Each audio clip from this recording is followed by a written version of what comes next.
Isang salita lang ang kailangan para mapalingon ng babae ng napakabilis. Nanlaki ang mga mata ni Fatima na parang mga platito na magtama ang kanyang mga mata sa magagandang asul ng mga mata na pinagmamay-ari ng mahal niya. Kasalukuyang nakatitig sa kanya.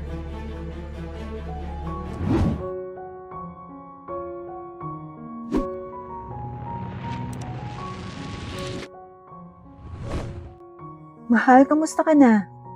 Paumanhin, hindi kita nabisita ngayong buwan. Naging abala talaga ako sa aking trabaho bilang isang guro. Pero nandito ako ngayon para samahan ka sa buong araw. Pinagluto kita ng paborito mong pagkain, ginatang bilo-bilo. Sana magustuhan mo. Bulong ni Fatima sa kanyang sarili habang inilalagay sa tabi ng isang libingan ang isang mangkok na puno ng ginataang bilo-bilo. Ginataang bilo-bilo ang paboritong pagkain ng kanyang asawa. Asawang nagmamay-ari ng libingan na kanyang binisita. Tahimik na kumain si Fatima habang nagsasalita tungkol sa kung kumusta na siya at kumusta na ang buhay niya. Kahit alam niyang walang kakausap sa kanya, nagpatuloy siya sa pagsasalita. Habang kumakain siya, ay may napansin siyang tao sa di kalayuan sa kinaroroonan niya. Mahal, sa tuwing binibisita kita, isang taong may itim na payong ay laging nariyan. Nagkataon lang, iba talaga na lagi siyang nandyan tuwing binibisita kita. Sabi ni Fatima sa kanyang asawa na nakabaon sa ilalim ng lupa. Sa buong maghapon ay walang ginawa si Fatima kundi ang kausapin ng asawa habang ini-enjoy ang ginataang bilo-bilo na inihanda niya bago pumunta sa sementeryo. Mahangin talaga kumakailan lang. Siguradong uulan sa susunod na mga araw. Huwag kang mag-alala, mahal ko. Kapag bibisitahin kita sa susunod, sisiguraduhin kong magdadala ko ng payong. Para hindi ka mag-alala dyan sa iyong kinaroroonan. Pero para sa araw na to, uuwi na ako. Nag-enjoy ako ngayong araw. Mahal kita, mahal ko. Sabi ni Fatima na may matamis na ngiti habang nakatingin sa lapida ng kanyang pinakamamahal na asawa. Julito Acuarde, maaga kang namatay, ngunit hindi kita makakalimutan at mamahalin kita magpakailanman. Pagkatapos ay nagpaalam si Fatima sa kanyang asawa bago umalis na walang kamalay-malay sa mga mata na nakasunod at nakatingin sa bawat kilos niya. Di ba yan yung baliw na babae? Yung babaeng laging binibisita sa puntod yung namatay niyang asawa at kinakausap ito? Hoy, Lucille! Tumigil ka sa pagturo sa kanya. Pero oo, yun yung tinatawag nilang baliw na babae. Mag-iisang taon na silang kasal nang namatay ang kanyang asawa. At mula noon, ay nagsimula siyang gumalaw na parang baliw. Naawa kami sa nangyari sa asawa niya. Pagkatapos nilang ikasal, ang sweet talaga nila. Namumulaklak ang kanilang pagmamahalan. Ngunit ang kanyang asawa ay bahagi ng militar. Kaya siya napunta sa digmaan. Ngunit dahil dito, siya ay nawala at iniwan ng kanyang asawa na mag-isa. Pero wala tayong magagawa kung hindi bantayan na lang siya at umasa na lang na hindi siya mawawala sa isip niya. Naririnig ni Fatima ang usapan ng mga tao. Ngunit pinili niyang huwag pansinin ng mga ito. Sa tuwing dumadaan siya, tinuturo siya ng mga tao at pinag-uusapan kung gaano sila naaawa sa babae. Ngunit hindi pa rin sila pinapansin ni Fatima. Nang makarating si Fatima sa kanyang bahay, umupo siya sa sopa at nagpakawala ng mahabang buntong hininga. Pagkatapos, ay kinuha niya isang picture frame sa mesa at saka tinitigan ang larawan dito. Julito, ang gwapo mo dito sa picture. Naalala ko pa, kinuha natin ang litratong ito pagkatapos nating magkape. Binabalik nito ang napakaraming alaala at napakasaya ko na kinuha natin ang larawang ito.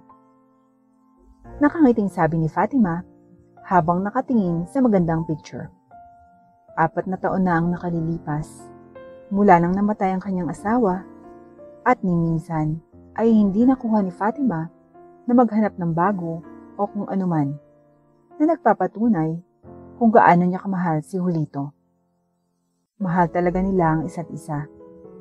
Sayang lang at maagang natapos ang kanilang love story. Makalipas ang isang linggo, dumalaw muli si Fatima sa sementeryo.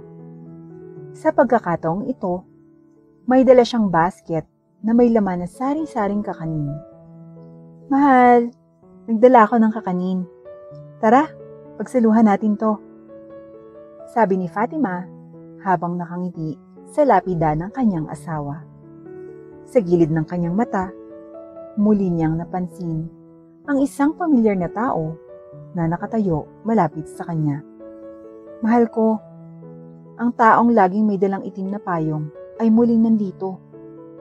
Nagsisimula na akong magduda sa totoong intensyon niya sa pagiging nandito sa tuwing ako ay bumibisita. Mahal, kung sakaling delikado siya, kaya kong ipagtanggol ang sarili ko. Pero protektahan mo naman ako. Mangyaring tingnan mo ako mula sa itaas at bantayan mo ako mula sa panganib. Sabi ni Fatima bago niya kainin ang kanyang sariling pagkain. Hindi alam ni Fatima kung ilang oras na ang lumipas dahil naging abala siya sa pakikipag-usap sa kanyang asawa, ngunit napagtanto na lang niya ang oras na makita niya kung paano unti-unting lumalalim ang langit. Malapit na ang gabi, mahal ko, bulong ni Fatima habang nakatingin sa magandang madilim na kalangitan. Walang kahit anong babala at nabigla si Fatima nang bigla na lang bumuhos ang malakas na ulan. Mahal, hindi mo man lang ako binalaan na babagsak na pala ang ulan sa aking ulo. Biro ni Fatima. Kahit basa ang kanyang damit, kasama na ang lahat ng gamit niyang dinala, hindi nito napigilan ng babae sa pagtawa habang kalmadong nakaupo sa tabi ng puntod ng asawa. Basang-basa na ako, kaya mas mabuting samahan na lang kita dito hanggang sa tumila na ang ulan. Naalala ko na sinabi mo sa akin na hindi mo gusto ang tag-ulan, kaya nandito ako para manatili sa tabi mo. Hindi ako pupunta kahit saan. Kahit ang panahon ay hindi napigilan si Fatima na ipakita ang labis na pagmamahal niya sa kanyang minamahal na asawa at samahan ang kaisa-isang taong mahal niya sa buong mundo. Tunay ngang napakaganda talaga ng kanilang pagmamahalan.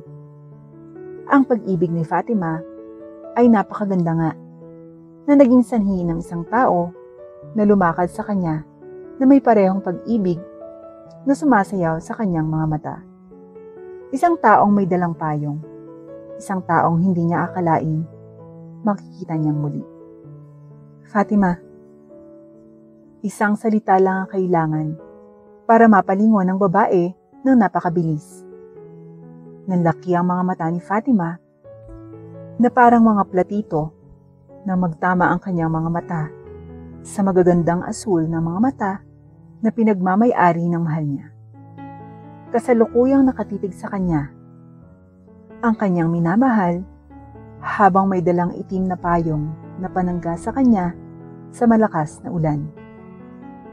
Oo, Lito? Sabi ni Fatima na may mahinang boses na halos hindi marinig ng lalaki. Matay na ba ako? Hindi napigilang sabihin ni Fatima. Nagulat siya nang bigla na lang tumawa ang lalaking nasa harapan niya. Mahal, ikaw ay buhay. Buhay na puno ng kulay at pagmamahal. Ang iyong mga mata ay kumikinang na mas maliwanag kaysa araw. At ang iyong ngiti ay isang kasing tamis pa rin ng candy. Ang ganda mo pa rin tulad ng dati. Hindi na malayo ni Fatima kung paano nagsimulang tumulo ang mga luha sa gilid ng kanyang mga mata. Hindi niya na namalayan ang sumunod na ginawa. Ngunit nang tuloy na siyang matauhan, ang tanging nakita niya ay ang sarili niyang yakap-yakap ang katawan ng minamahal niya. Julito, anong nangyayari? Paano ka nandito? Nauutal na sabi ni Fatima habang nagsimulang humigpit ang yakap niya habang dumadaan ang bawat segundo. Hindi ka ba masaya na makita ko? Masayang masaya. Hindi ko lang maintindihan. Ano bang nangyayari ngayon? Paano ka nandito sa taas ng lupa at yakap-yakap ako kung hindi ka pumanaw? Nababaliw na ba ako, Julito? Umiwalay si Fatima sa pagkakayakap at tinitigan ang mga mata ng kanyang asawa ng may pag-alalang mga mata. Walang ibang sinabi si Julito kundi ngumiti sa kanya. Hindi ka nababaliw, aking mahal. Ako ito, ang iyong asawa, si Julito. Ako ay dumating upang bumalik sa iyong mga bisig. Nakangiting sabi ni Julito habang tumutulo ang sariling luha galing sa kanyang mga mata. Ginawa ni Fatima ang eksaktong bagay at tumulo na rin ang kanyang mga luha. Walang ibang nasabi si Fatima kundi hilahin ng asawa sa isa pang mahigpit na yakap. Yumakap pabalik si Julito bago humiwalay at tumitig ng malalim sa mga mata ng asawa. Alam kong marami kang tanong, kaya't samahan mo ko sa ilalim ng puno at ipapaliwanag ko sa iyo ang lahat. Tumango si Fatima bago sumunod sa asawa. Aking mahal, hindi ko na maalala kung ilang taon na ang nakalipas nung sumugod ako sa giyera. Ngunit naalala ko na nabaril ako. Naalala kong binaril ako sa puso at habang dahan-dahang pumipikit ang mga mata ko, ikaw lang ang tanging nasa puso at isip ko. Ngunit pagkatapos, hindi ko na alam kung anong nangyari. Pero pagising ko, ang daming tao na nasa paligid ko. Hindi nagtagal, bago ko napagtanto, sila ang kalaban. Nalaman ko nang maglaon na isa sa mga sundalo nila ang nakita kung gaano ko nasugatan at nasa bingit ng kamatayan. Malamang, naawa sa akin ng sundalong yun, kaya't nagpasya siyang ibalik ako sa kanilang kampo at ipagamot. Ngunit dahil sa kanyang ginawa, nabuwis ang kanyang buhay. Hindi ko alam ang pangalan niya. Hindi ko alam ang mukha niya. At nasasaktan ako na namatay siya para sa akin. Pero iniligtas niya ako at siyang dahilan kung bakit kita nakikita ngayon. Sabi ni Julito habang nakatitig ng malalim sa mga mata ng kanyang asawa. Sa buong tagal ng pagsasalita niya, hindi siya pinakialaman ni Fatima at hinayaan siyang magsalita. Nakatitig lamang si Fatima sa mga mata ng kanyang minamahal habang nakikinig sa kanya ng nakangiti.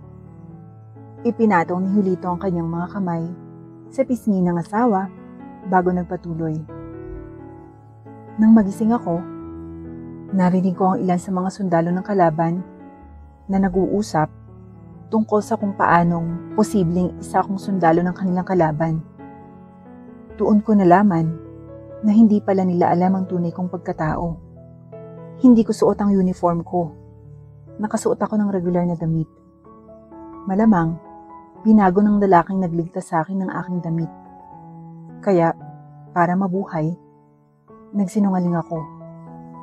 Sinabi ko sa mga sundalong yon na isa lamang akong regular na tao na kasamaang palad ay nahuli sa digmaan. Sinabi ko sa kanila kung gaano ako nagpapasalamat na ginamot nila ako. Nagsinungaling ako sa kanila at dahil dito, iniligtas nila ang aking buhay. Pero kapalit nito, pinagtrabaho nila ako sa kanila. Wala akong nagawa. Gusto kong tumakbo palayo at tumakas. Ngunit hindi ko na kayang ipagsapalaran na mahuli ako. Gusto kong makita ang iyong ngiti at marinig muli ang iyong pagtawa. Kaya nagsinungaling ako at nagtrabaho para sa kanila. 1 taon na ang nakalipas. Sa wakas, ay pinayagan na nila akong bumalik dito. Ngunit hindi ko na pinagsapalaran. Natatakot akong saktan kanila kapag lalapitan kita. Kaya lahat ay ginawa ko para alamin ang sitwasyon dito. At nalaman ko na patay na pala ako at nakalibing dito. Ginawa ko ang lahat para mahanap kung saan ako kunwari inilibing at pumunta ako dito. Sinabi ko sa kalaban na bibisita lang ako sa isang patay na kamag-anak para hindi sila magduda. Kaya noong pumunta ako dito at pumunta ako sa hindi kilalang libingan, nakita kitang nakatayo sa taas ng puntod ko at nadurog ang puso ko habang pinapanood kitang umiiyak. Nakatingin lang ako sa iyo sa malayo. Gusto kong tumakbo papunta sa iyo at sabihin na ayos lang ako at buhay. Pero alam kong pinagmamasdan ng kalaban ang aking bawat galaw. Hindi ako makatakbo sa iyo. Natatakot ako na baka saktan ka nila at hindi ko hahayaang saktan ka nila. Sa loob ng isang buong taon, patuloy akong bumibisita sa parehong libingan na hindi ko kilala para lang pagmasdan ka galing sa malayo. Pero ngayon, hindi ko na kailangan gawin yon. Ligtas na tayo ngayon. Natapos si Julito na walang tigil ang pag-agos ng mga luha sa kanyang mukha habang inaalala ang lahat ng kanyang nakaraan. Hinawakan niya ang kamay ng kanyang asawa at hinalikan ang likod nito. Teka, anong ibig mo sabihin na ligtas na tayo? Anong nangyari sa mga kalaban? Nag-aalalang tanong ni Fatima habang nakangiti si Julito bago humalik sa pisngi ng asawa. Nahuli na sila. Lahat sila. Nang dumating ang mga sundalo, mabilis akong nagpakilala sa isa sa kanila. Nakilala nila ako at inihatid ako pabalik dito. Kaya naman ligtas na tayo ngayon. Wala nang mananakit sa atin. At wala nang makapipigil pa sa akin na tumakbo papunta sa iyo. Paliwanag ni Julito bago muling hinila ang asawa sa isa pang yakap. Hindi nakaimik si Fatima. Ngunit ang gulat at hindi makapaniwala na ekspresyon niya ay napalitan ng ngiti habang hinahayaan niyang malayang tumulo ang kanyang mga luha. Napakasaya ko na nandito ka na, mahal ko. Mahal kita, Julito. Ako din, mahal. Abot langit ang aking saya dahil nandito na ako ulit sa iyong tabi. Mahal din kita, aking Fatima. Isang lalaking maraming pinagdaanan para sa babaeng mahal niya. Isang babaeng tiniis ang sakit at patuloy na nagmamahal sa isang lalaki. Kahit nakitagal na nilang pinagdaraanan ng sakit na ito, tiniis nilang dalawa at ngayon ay muli na silang nakabalik sa piling ng isa't isa.